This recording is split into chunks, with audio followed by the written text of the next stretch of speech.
Hey everyone, it's winter here in South Central Pennsylvania, and it is a cold winter this year.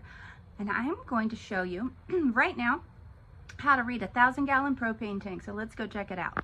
You know, if you have a propane tank, you want to be looking at the gauge. You want to have a good idea of what you've got in your propane tank, even if you're on an automatic fill from your provider, because things happen.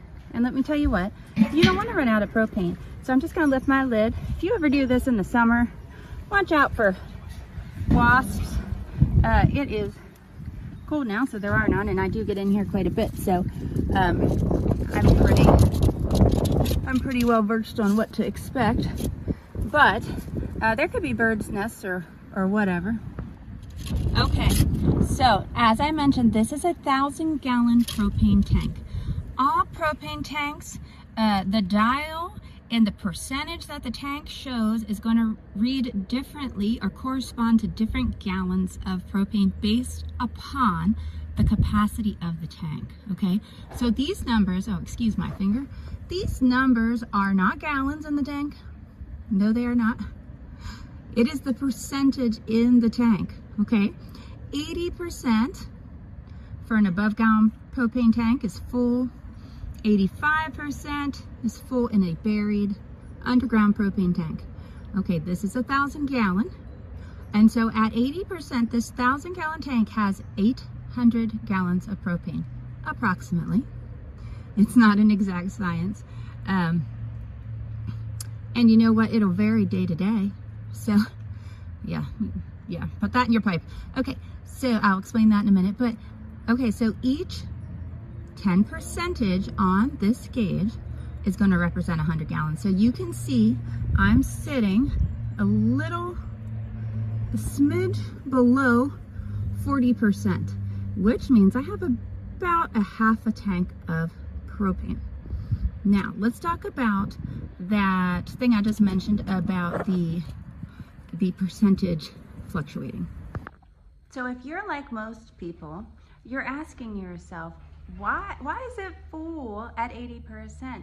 And why does a 1,000-gallon propane tank only hold 800 gallons of propane? This makes no sense. And yes, you're exactly right. It doesn't make a lot of sense.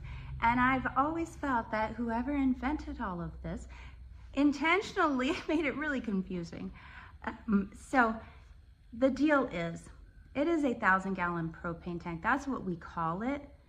But in reality, it holds 1,000 gallons of water, and that's it. Propane has to have that extra space for the expanding and contracting of the propane, the varying degrees of the boiling of the propane.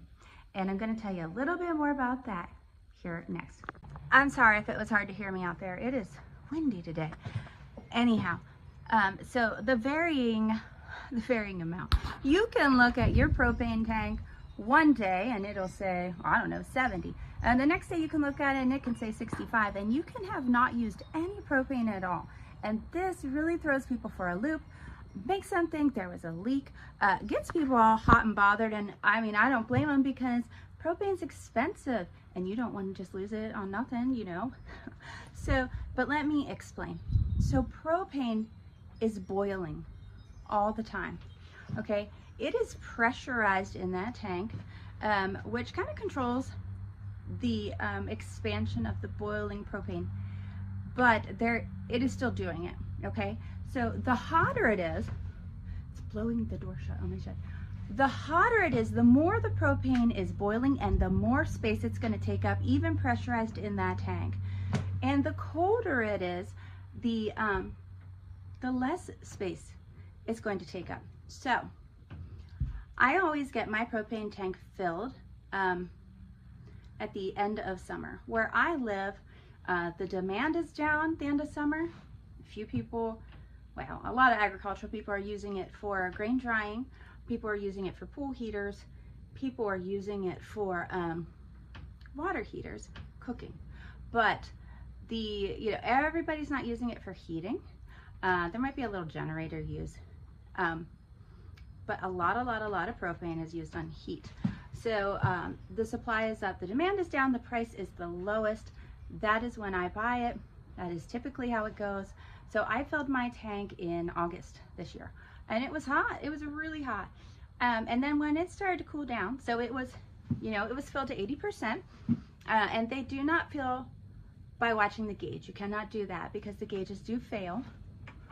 There is a bleeder valve set into the tank at that particular place, and the propane will spit out like a differently whenever it gets to the bleeder valve level, and that's how they know the tank is full. They don't fill it by the gauge, okay?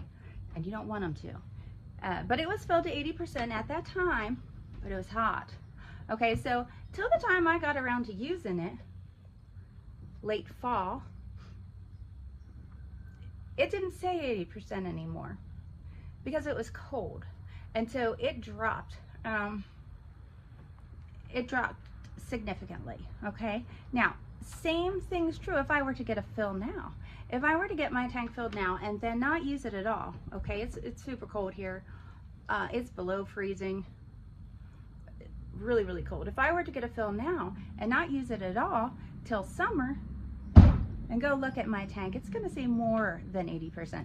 Even though I got no more propane and nothing happened, no propane magically appeared in the tank. It's just what propane does. So anyways, I hope this video was helpful to you in reading those 1,000-gallon tanks. Now I need to make some videos on reading the other ones.